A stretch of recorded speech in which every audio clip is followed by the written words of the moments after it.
میں تو حیران اس بات پر ہوں کہ ہمارا خون سفید کیوں ہو گیا. ہمیں کیوں احساس نہیں ہے صوبہ خیبر پختونخوا کا کہ آئے روز وہاں پر جو صورتحال بنی ہوئی ہے اور ہمیں یہاں اپنے بلوں کی پڑی ہوئی ہے کہ ہم نے ہر صورت میں اپنے بل پاس کرانے، تو یہ ہماری سمجھ سے بالاتر ہے. اگر اپر ہاؤس بھی اس غیر سنجیدگی کا اظہار کرتا ہے تو پھر ہم کہاں جائیں آواز. Order in the house please. مولانا صاحب کی بات کو غور سے سنیں. وہ سنیں یا نہ سنیں، آپ کو سنانا چاہتا ہوں کہ ہمارا خون کیوں سفید ہو گیا ہے، کیوں ہمیں بلوں کی پڑی ہوئی ہے، انسانی خون کیوں اتنا ارزان ہو گیا ہے. آئے روز خیبر پختونخوا میں دہشت گردی ہو رہی ہے. کیا آپ نے ہمیں دہشت گردوں کے حوالے کر دیا ہے؟ شیخ ادریس صاحب کا واقعہ ایک دن ہوتا ہے، اس کے بعد بنو کا واقعہ ہوتا ہے، آج لکی مروت میں واقعہ ہوتا ہے اور اس میں کوئی 10-15 لوگ شہید ہوئے ہیں. ہم ٹائم مانگ رہے ہیں، آپ ہمیں ٹائم نہیں دیتے. یہ خون سفید نہیں ہے تو کیا ہے؟ ہم کس کے پاس جا کر روئیں؟ اگر یہاں پارلیمنٹ میں بھی ہماری آواز نہیں سنی جائے گی، ہمارا احتجاج نوٹ نہیں کیا جائے گا، ہمیں ٹائم نہیں ملے گا، آپ بتائیں ہم کہاں جائیں، کس کے سامنے روئیں، کس کو کہیں کہ ہمارے ساتھ یہ ہو رہا ہے؟ اور اگر یہ رویہ آپ کا مرکز میں ہے تو اس کا معنی یہ ہے کہ آپ ملک کو توڑنے کی ابتدا کر چکے ہیں. آپ اس ملک کو توڑنا چاہتے ہیں، آپ اس ملک کو بکھیرنا چاہتے ہیں.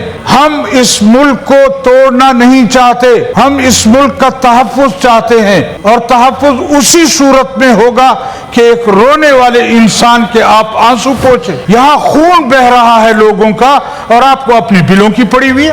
نہیں، ہمیں اپنے بل پاس کرانے ہیں، ہم نے اپنے بل پاس کرانے ہیں.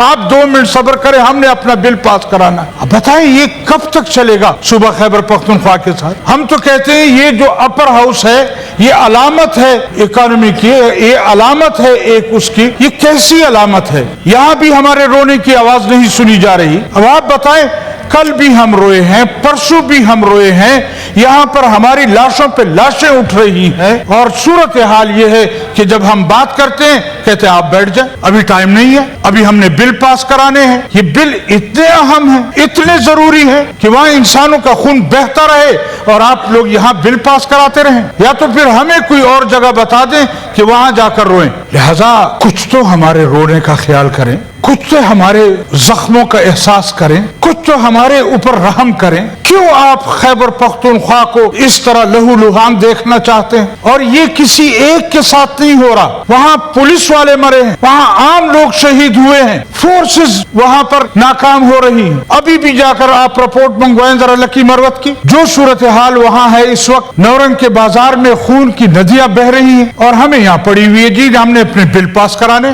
یہ احساس کب آپ کو پیدا ہوگا؟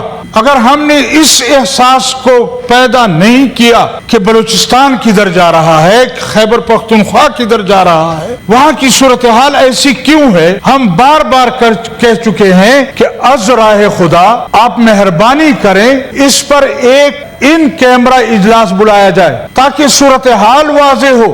جمعیت علماء اسلام کی قیادت بار بار کہہ چکی ہے کہ ان کیمرہ اجلاس بلایا جائے. نہیں بلا رہے، مرتے ہیں تو مرے. خیبر پختونخوا والے مر رہے، پنجاب میں تو کچھ ہو نہیں رہا. تو اگر یہ صورتحال ہے، یعنی عجیب بات یہ ہے کہ لکی مروت میں بارڈر ہم کراس کرتے ہیں پنجاب کی طرف، خیر خیریت، نہ کئی گاڑیاں رکتی ہیں، نہ کوئی پوچھتا ہے، نہ کوئی مسئلہ ہے، نہ کوئی دہشت گردی ہے، کچھ بھی نہیں. لیکن جو ہی آپ بارڈر کراس کرتے ہیں لکی مروت کی طرف، آپ کو روک دیا جاتا ہے. یہ وقت جانے کا نہیں ہے. ہم اپنے گھروں میں محصور ہو گئے ہیں، زندگی عصر کے وقت ٹھپ ہو جاتی ہے، کوئی پوچھنے والا نہیں ہے. اور یہاں ہمارا خون اتنا سفید ہو گیا ہے کہ ہمیں اس کی کوئی ضرورت ہی نہیں ہے. ہم نے تو اپنے بل پاس کرانے، ہمیں تو اس خون کے بہنے کی کوئی پرواہ نہیں ہے. بہتا رہے خون خیبر پختونخوا میں، بلوچستان میں خون بہتا رہے.